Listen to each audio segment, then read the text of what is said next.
जीवन में ऐसे अवसर आते हैं जब एक साधारण सी बात पूरी तरह से दृष्टिकोण बदल देती है। जब मैं एक कच्ची सड़क पर चल रहा हूं और कई दशक पहले देखी गई इस्पात मिलों की मशीनों की पुरानी आवाजें अभी भी मेरी स्मृति में गूंज रही हैं, तो मुझे एक ऐसी सच्चाई का एहसास होता है जिसका सामना करने की हिम्मत बहुत कम लोग करते हैं, जिसे कई लोग भाग्य कहते हैं। वह केवल एक बहाना है, एक भ्रामक पर्दा, शांत असफलताओं के लिए एक सुविधाजनक औचित्य। कुछ ही पलों में मैं एक ऐसा सिद्धांत प्रस्तुत करूंगा जो गहरी मान्यताओं को फिर से परिभाषित कर सकता है।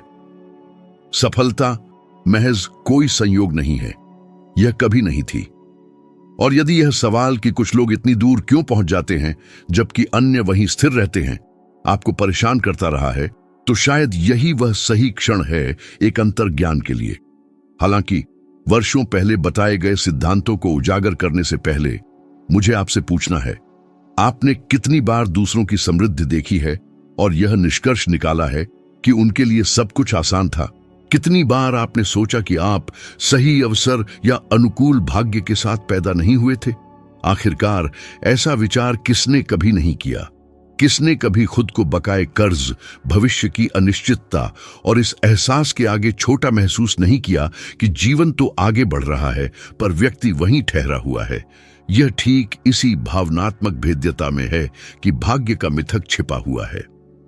पहली बार जब मैंने इस जाल को समझा वह 1908 में हुआ, जब मैं एंड्रयू कार्नेगी के सामने बैठा था, एक ऐसे व्यक्ति जिनकी संपत्ति उस समय मेरी कल्पना से कहीं अधिक थी। वह न केवल सम्मानित थे बल्कि अपने साम्राज्य की विशालता के कारण उनसे भय भी खाया जाता था। फिर भी उन्होंने सादगी से एक ऐसा कथन कहा जिसने मेरे जीवन की दिशा बदल दी।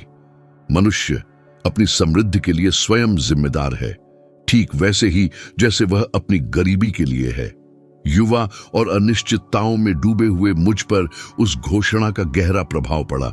यदि यह आधार सच था तो जो कोई भी संयोग को दोष देता है वह वास्तव में उस चीज से ध्यान भटका रहा होगा जो वास्तव में मायने रखती है।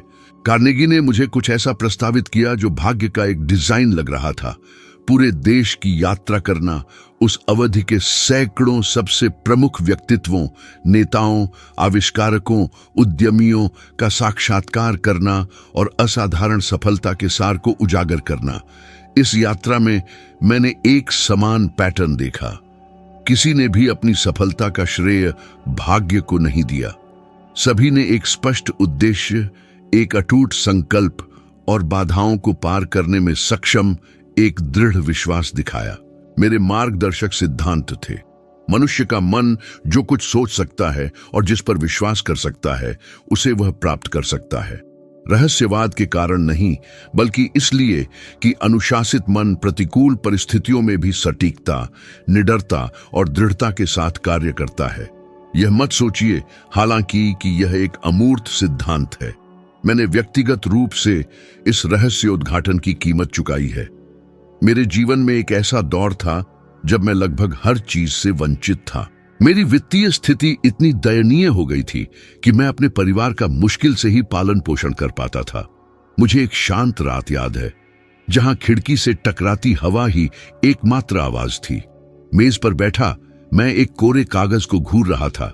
जिम्मेदारी के बोझ तले दबा हुआ था। निराशा, डर, अनिश्चितता मेरे भीतर आपस में लड़ रहे थे। खुद को दुर्भाग्य का शिकार मानने की प्रवृत्ति बहुत प्रबल थी। क्या आप कभी ऐसी स्थिति में रहे हैं जब ब्रह्मांड ने आपको सहारा देने से इनकार कर दिया हो? जब असफलता आपकी अक्षमता का संकेत देती हो? वहीं मैंने सबसे कठोर और मुक्तिदायक सत्य को आत्मसात किया। असफलता अंत नहीं थी बल्कि एक परीक्षा थी, मेरे उद्देश्य की परीक्षा, मेरी मान्यताओं की कसौटी। मैंने महसूस किया कि जब तक मैं बाहरी औचित्य खोजता रहूंगा तब तक मैं कभी भी अपने अस्तित्व पर नियंत्रण नहीं कर पाऊंगा। दर्द के उस पल में, लगभग परित्याग की स्थिति में, मैंने खुद को फिर से खड़ा करने, गहरी सांस लेने और अपने डर से कहीं बड़े एक आदर्श के प्रति खुद को समर्पित करने का फैसला किया। तब से अवसर सामने आए, जादू से नहीं, बल्कि इसलिए कि मेरा हर कार्य उस दृढ़ विश्वास और उद्देश्य की स्पष्टता से निर्देशित था जिसकी मुझे पहले कमी थी। और यह भी ध्यान दें कि जीवन का विश्लेषण करने पर हम पाते हैं कि अधिकांश लोग क्षमता की कमी के कारण नहीं, बल्कि दिशा की कमी के कारण हारते हैं, निडरता की कमी के कारण। जब परिस्थितियां दुर्गम प्रतीत होती हैं तो दृढ़ता की कमी के कारण। यही कारण है कि इतने सारे लोग भ्रमित हो जाते हैं, सफलता को लॉटरी पुरस्कार, भाग्य का झटका या एक आकस्मिक मुलाकात मानते हैं। फिर भी खुद से पूछें, कितनी बार आपने झिझक के कारण अवसर गंवाए? कोशिश करने से पहले कितने विचार छोड़ दिए? कितने अरमानों को यह सोचकर छोड़ दिया कि जीवन आपके खिलाफ साजिश रच रहा है? मैं ये इसलिए कहता हूं क्योंकि मैंने प्रतिभाशाली व्यक्तियों को इस सिद्धांत की अवहेलना करते हुए अपने भाग्य को बर्बाद करते देखा है। मानवीय मन, एक अकल्पनीय शक्ति, तभी शक्तिशाली बनता है जब वह अनुशासन से जुड़ा हो। इसके बिना प्रतिभा बिखर जाती है, क्षमता समाप्त हो जाती है और आकांक्षा नष्ट हो जाती है। इतिहास ऐसे प्रतिभावान लोगों के उदाहरणों से भरा पड़ा है जो इस सच्चाई को आत्मसात न कर पाने के कारण असफल रहे। और शायद आप ऐसे किसी व्यक्ति को जानते हो। शायद आपने खुद भी कभी महसूस किया हो कि आप अपनी सबसे अच्छी विशेषता को बर्बाद कर रहे हैं। और इसी कारण से इस प्रारंभिक खंड में मैं चाहता हूं कि आप एक महत्वपूर्ण सबक याद रखें। सफलता लापरवाह लोगों का साथ नहीं देती। यह अनिर्णायक लोगों को पुरस्कृत नहीं करती। यह उन लोगों के सामने नहीं झुकती जो संयोग की प्रतीक्षा करते हैं। यह विशेष रूप से उस व्यक्ति को जवाब देती है जो एक स्पष्ट और अटल उद्देश्य के साथ कल्पना करने, कार्य करने और दृढ़ रहने का साहस करता है। क्योंकि अपने स्वयं के मन को नियंत्रित करके व्यक्ति जीवन की कठिनाइयों द्वारा निर्देशित होना बंद कर देता है और उन्हें निर्देशित करना शुरू कर देता है। और अब जब आप पर्दे के पीछे देखने के लिए तैयार हैं तो हम आगे बढ़ेंगे। अपने युग के प्रमुख हस्तियों के साथ अपने साक्षात्कारों को गहरा करते हुए मैंने कुछ ऐसा महसूस किया जिसे बहुत से लोग अनदेखा कर देते हैं। एक आंतरिक शक्ति जो सभी मानवीय उपलब्धियों से पहले आती है। यह संयोग, अनुकूल परिस्थितियों या विशेषाधिकार प्राप्त पृष्ठभूमि के रूप में नहीं है। यह अपने मन को नियंत्रित करने की क्षमता है। और जितना अधिक मैंने छानबीन की, उतना ही स्पष्ट होता गया कि उल्लेखनीय उपलब्धि वाले व्यक्तियों के पास एक ऐसा विशेषाधिकार था जो समाचार पत्रों, तस्वीरों या भाषणों में दिखाई नहीं देता था। यह एक अंतर्निहित गुण था, कुछ ऐसा जो इतना शक्तिशाली था कि एक व्यक्ति के पहले कदम से भी पहले उसके मार्ग को आकार देता था। सबसे दिलचस्प बात यह है कि बहुत कम लोग ही इस घटना को पहचानते हैं। अधिकांश का मानना है कि असफलता अवसरों की कमी, समर्थन के अभाव या दैवीय प्रेरणा की कमी से आती है। और आप ईमानदारी से कितनी बार ऐसा महसूस कर चुके हैं? कितनी बार आपने महसूस किया कि आपने पूरा प्रयास किया लेकिन जीवन ने पलटकर कुछ नहीं दिया? कितनी बार आपने दूसरों की समृद्धि देखी और सवाल किया, मुझे क्यों नहीं? क्या अनिश्चितताओं, भय और इस दमनकारी भावना के साथ जागना सामान्य नहीं है कि कुछ भी ठीक नहीं होगा? कितने लोग बैंक स्टेटमेंट देखने, जमा हुए कर्जों का सामना करने या स्वीकार करने में चिंतित रहते हैं कि वे एक शाश्वत चक्र में फंसे हुए हैं? खैर, एक कारण है, मानव मन अपने भाग्य के भरोसे छोड़ दिया जाए तो कल्पनाएं और भय पैदा करता है। यह खतरे को बढ़ाता है, डर को गहरा करता है और गतिहीन कर देता है। यही कारण है कि इतने सारे लोग कभी अपनी पूरी क्षमता का पता नहीं लगा पाते। वे अपनी अंतर्निहित क्षमताओं की तुलना में अनिश्चितताओं में अधिक विश्वास रखते हैं और इसी भूमि पर तथाकथित भाग्य फलता फूलता है, कारण कारक के रूप में नहीं बल्कि केवल एक बहाने के रूप में। मुझे वह दोपहर याद है जब मैं थॉमस एडिसन से उनके प्रयोगशाला में मिलने गया था। वे असफलताओं से घिरे हुए काम कर रहे थे। हाँ, असफलताओं से जो एक मौन ट्रॉफी की तरह ढेर थी।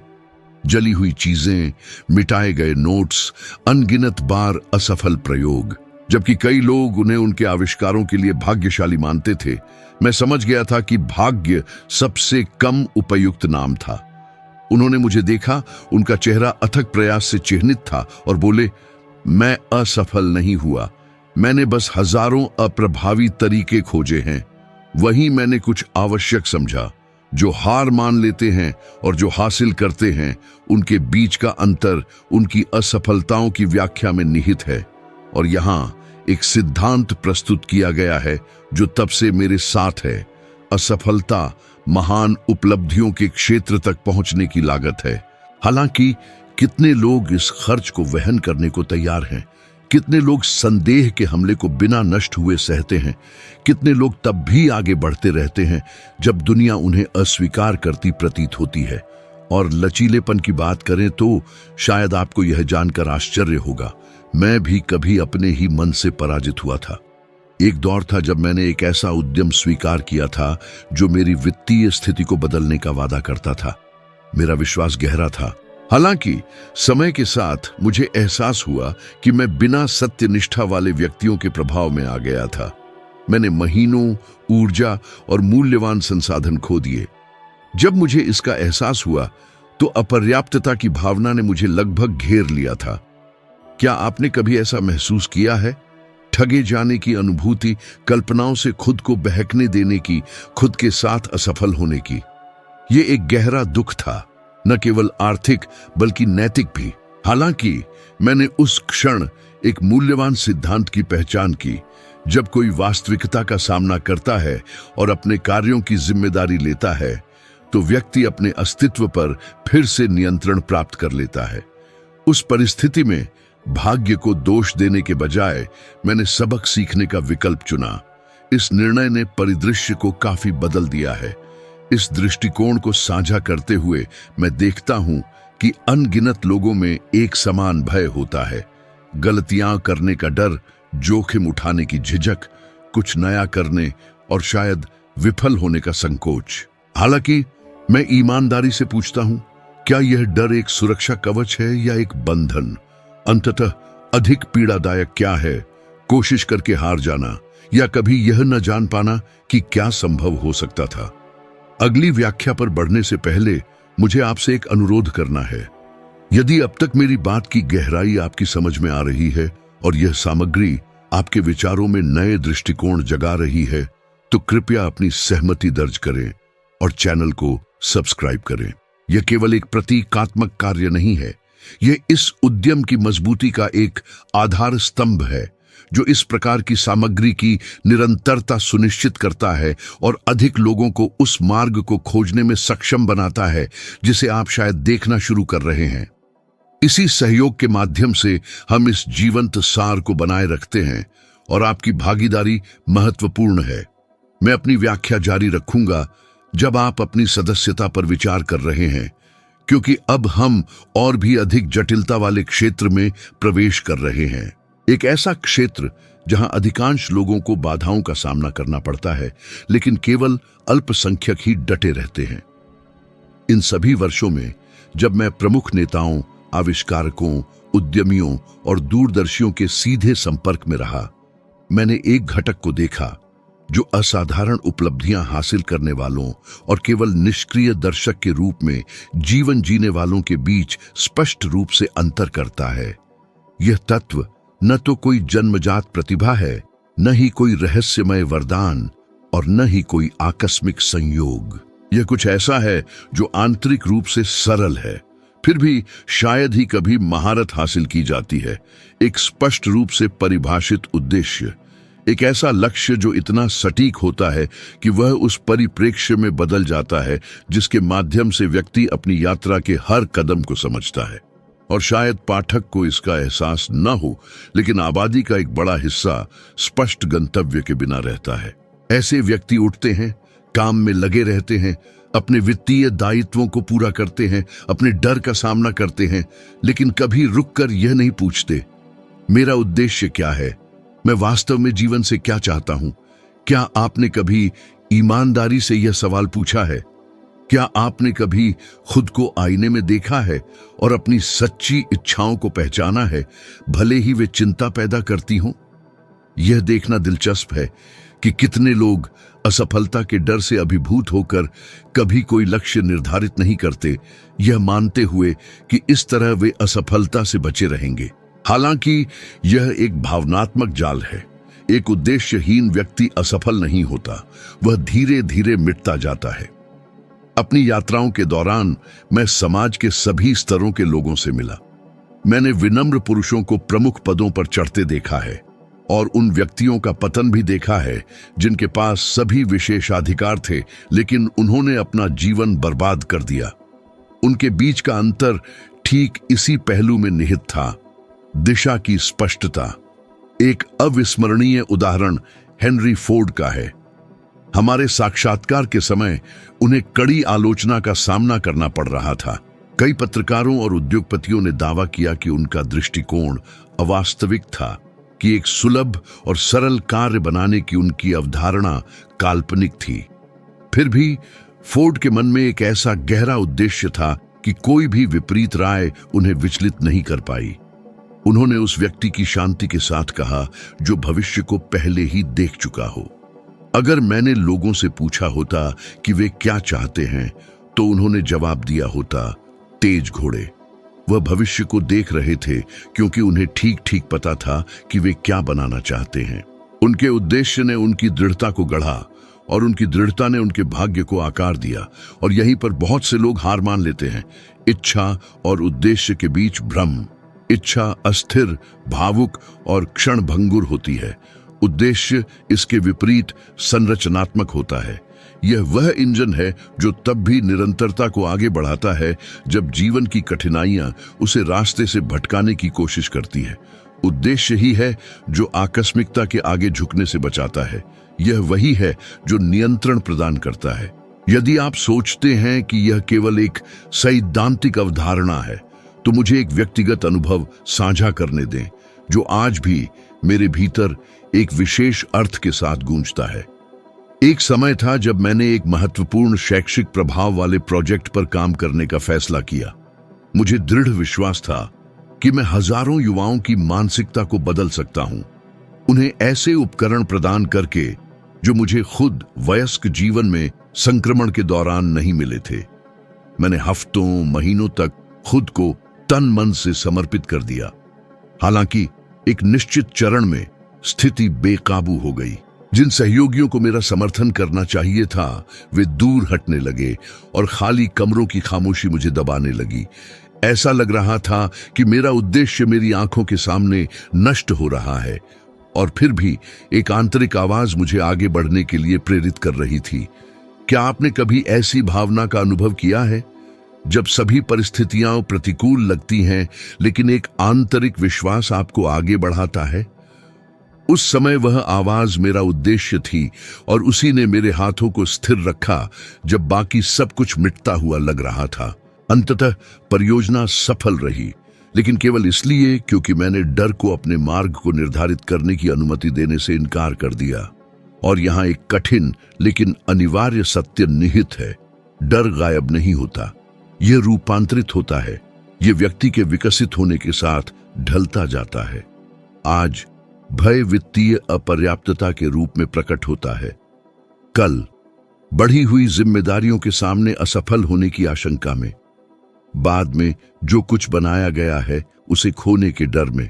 और इसी तरह डर मुख्य बाधा नहीं है, उद्देश्य की कमी हाँ वही है जो इसे बेकाबू बनाती है।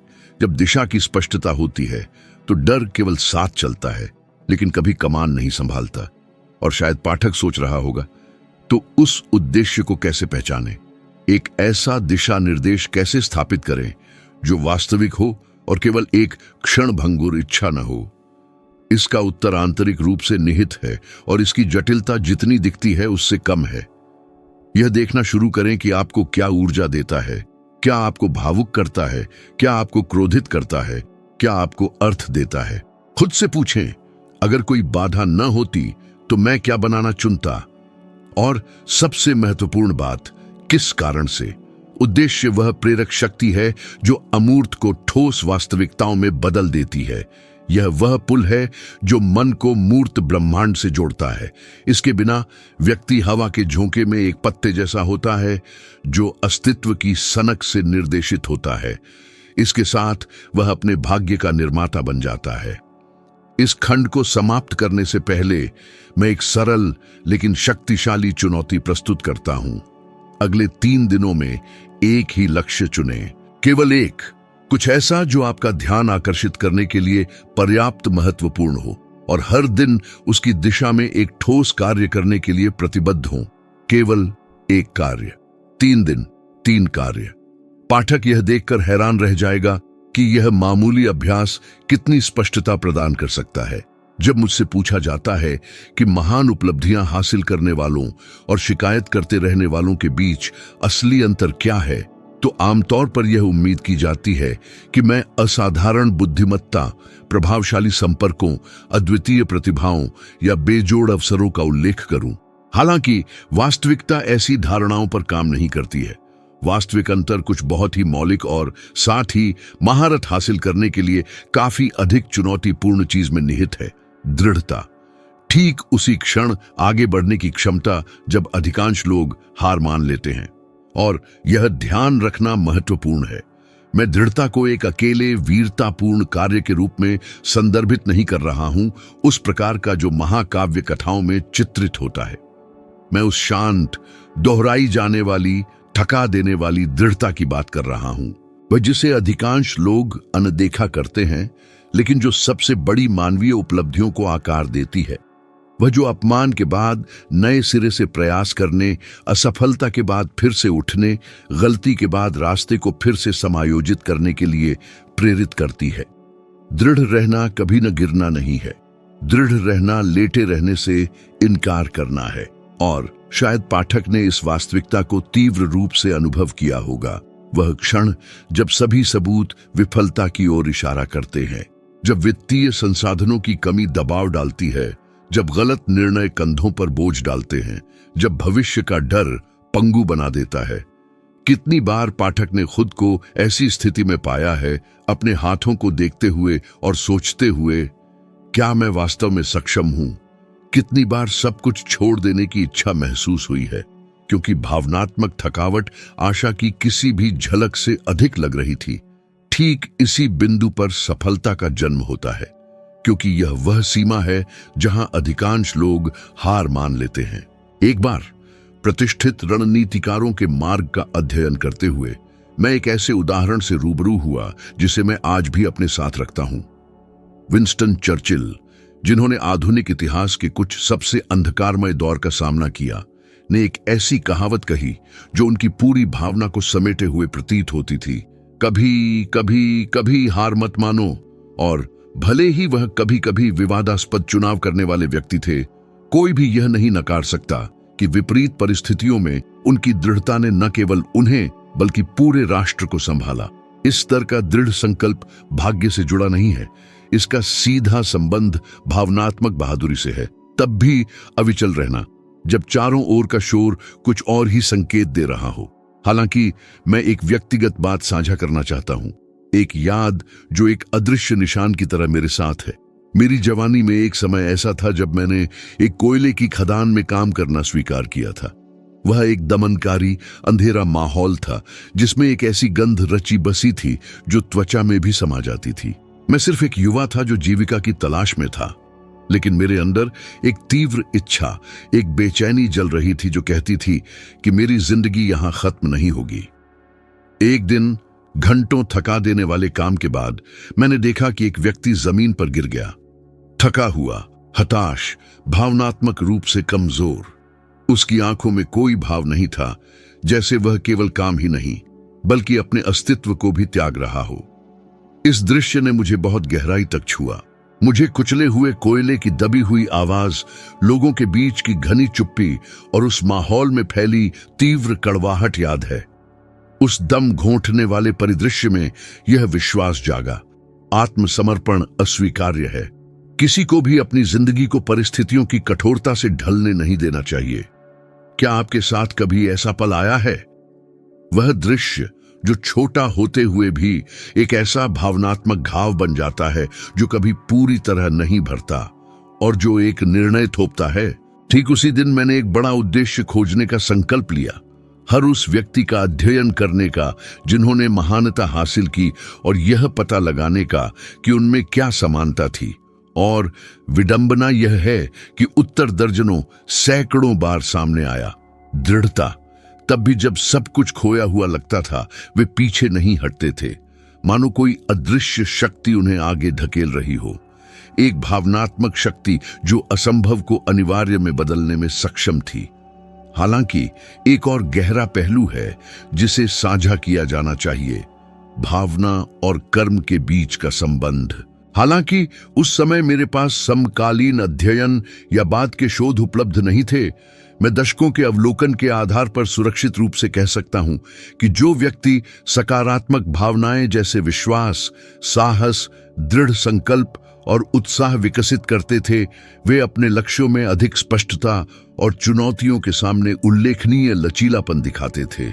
इसके विपरीत जो लोग डर, क्रोध, असुरक्षा और संदेह से घिरे होते थे, वे असफलताओं, आवेगपूर्ण निर्णयों और आत्म तोड़फोड़ के एक अंतहीन चक्र में डूबे हुए लगते थे। भावना ईंधन थी, लेकिन यह जहरीली भी हो सकती थी। संभव है कि पाठक ने भी ऐसी स्थिति का अनुभव किया हो। प्रेरित होने पर सब कुछ संभव लगता है, लेकिन भय के अधीन सबसे सरल कदम भी अगम्य लगता है। इस लकवाग्रस्त भावना के कारण आपने कितनी बार कुछ भी करने से खुद को रोका है? कितनी बार अवसर खो गए क्योंकि डर आपकी अपनी क्षमताओं से ज्यादा वास्तविक लग रहा था? यह जानना उचित है, सच्ची दृढ़ता तभी मौजूद होती है जब आप अपनी भावनाओं पर हावी होते हैं, यह समझते हुए कि डर, हालांकि हटाया नहीं जा सकता, नियंत्रणीय है। हम एक चुनौती प्रस्तावित करते हैं उन लोगों के लिए जो अपने जीवन को बदलना चाहते हैं। अगले 7 दिनों के लिए एक महत्वपूर्ण लेकिन असहज कार्य चुनें, कुछ ऐसा जिसे आप आवश्यक मानते हैं लेकिन हमेशा टालते रहते हैं। इसे प्रतिदिन बिना किसी चूक के करने का संकल्प लें। केवल 7 दिन, निरंतर दृढ़ता का एक अभ्यास। ऐसी प्रथा से जागृत होने वाली भावनात्मक शक्ति अद्भुत होगी। हम अभिसरण के बिंदु पर पहुंचते हैं जहां सब कुछ आपस में जुड़ा हुआ है, ठीक एक पुरानी घड़ी के गियर की तरह जो संरेखित होने पर समय के आंतरिक तंत्र को उजागर करते हैं। अब तक हमने उद्देश्य, दृढ़ता, मानसिक प्रभुत्व और उस भावनात्मक शक्ति के बारे में बात की है जो मानव यात्रा के हर चरण को आगे बढ़ाती है। हालांकि अब मैं कुछ और गहरा उजागर करना चाहता हूं, इस बात का ठोस प्रमाण कि सफलता भाग्य से नहीं बल्कि विचार विमर्श और अनुशासित कार्रवाई के सटीक संयोजन से आती है। इससे पहले मैं पाठक को एक सच्चा सवाल पूछने के लिए आमंत्रित करता हूं। कितनी बार एक सफल व्यक्ति के सामने आपने यह विचार किया कि वह भाग्यशाली पैदा हुआ था? कितनी बार आपने सोचा कि कुछ दरवाजे संयोग से खुले, कि जीवन कुछ के लिए अधिक उदार था और आपके लिए अधिक प्रतिकूल? कितनी बार आपने असफलता के दर्द को कम करने के लिए या जब कुछ सफल नहीं हुआ तो खुद को सांत्वना देने के लिए भाग्य की अवधारणा का सहारा लिया? ऐसी प्रवृत्ति समझ में आती है, अधिकांश इसे साझा करते हैं। यह एक भावनात्मक उपशामक के रूप में कार्य करता है जो हमें जिम्मेदारी से बचाता है, लेकिन जो हमें फंसाता भी है। दशकों तक असाधारण व्यक्तियों का अध्ययन करते हुए मुझे एक ऐसा स्पष्ट पैटर्न मिला जो लगभग प्रकट हो गया। भाग्य केवल तैयार लोगों के सामने प्रकट होता है।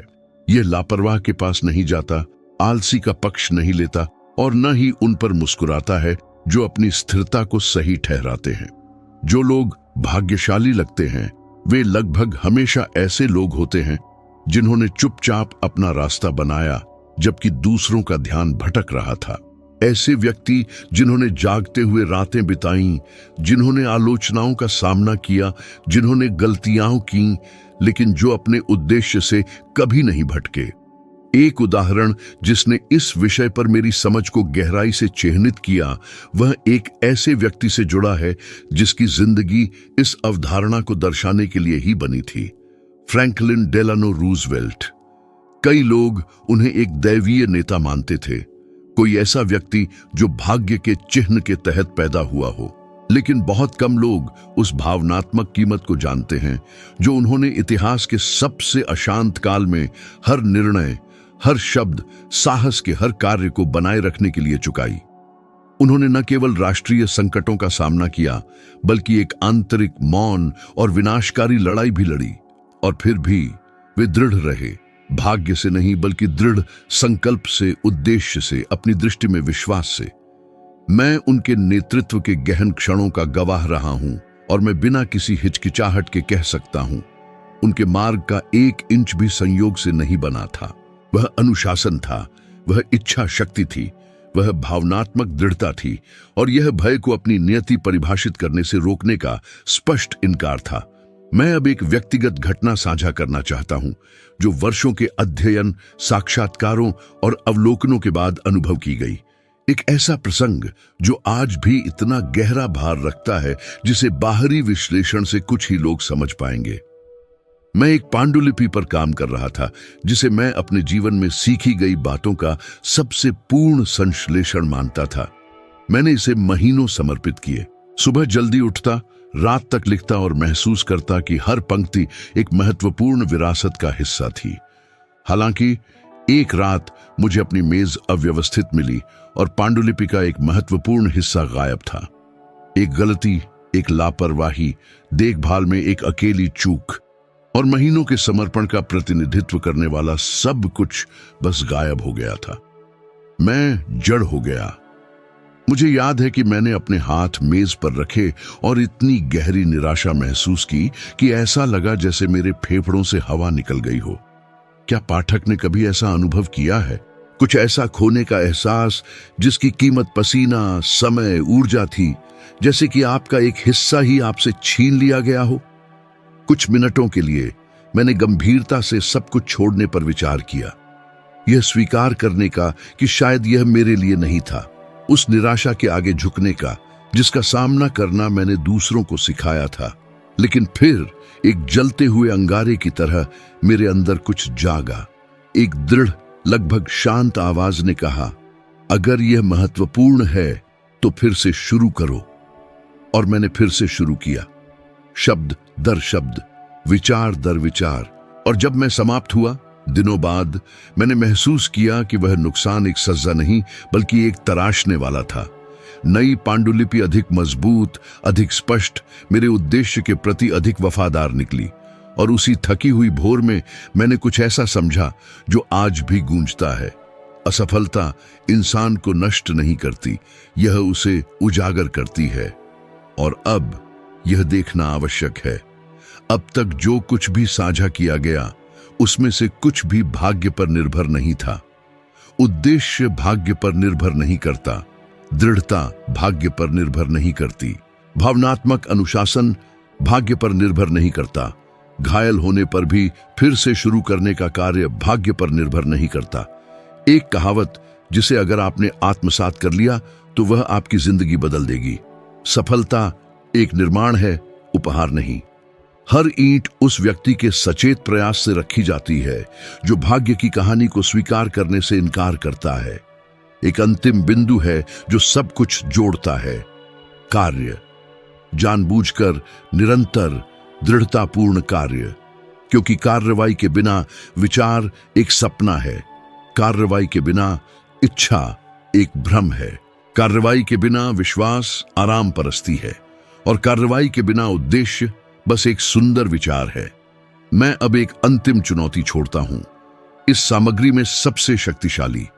अगले 30 दिनों के लिए एक ऐसे लक्ष्य का चयन करें जिसे लगातार टाला गया है। एक ऐसा लक्ष्य जो बहुत बड़ा, बहुत दूर का, बहुत साहसी लगता है, और प्रतिदिन कम से कम कुछ मिनटों के लिए उस पर काम करने का संकल्प लें। 30 दिन, एक अटूट क्रम। ऐसा करने पर आप कुछ ऐसा खोजेंगे जो आपकी धारणा को हमेशा के लिए बदल देगा। निरंतर कार्य भय को समाप्त करता है और ऐसे अवसर पैदा करता है जो दूसरों की नजर में शुद्ध भाग्य लगते हैं, लेकिन पाठक सच्चाई जान जाएगा। इस यात्रा को बिना अंत के भावना के समाप्त करने के लिए मैं बस इतना कहता हूं, आगे बढ़ते रहो। निर्माण करते रहो, गति पैदा करते रहो, क्योंकि जहां कई लोग भाग्य का इंतजार करते हैं, वहीं कुछ ही लोग अपना भाग्य स्वयं बनाते हैं। मैं आपकी स्क्रीन पर अगली दृश्य सामग्री में आपका इंतजार करूंगा। उस पर क्लिक करें और हम इस यात्रा को एक साथ जारी रखें।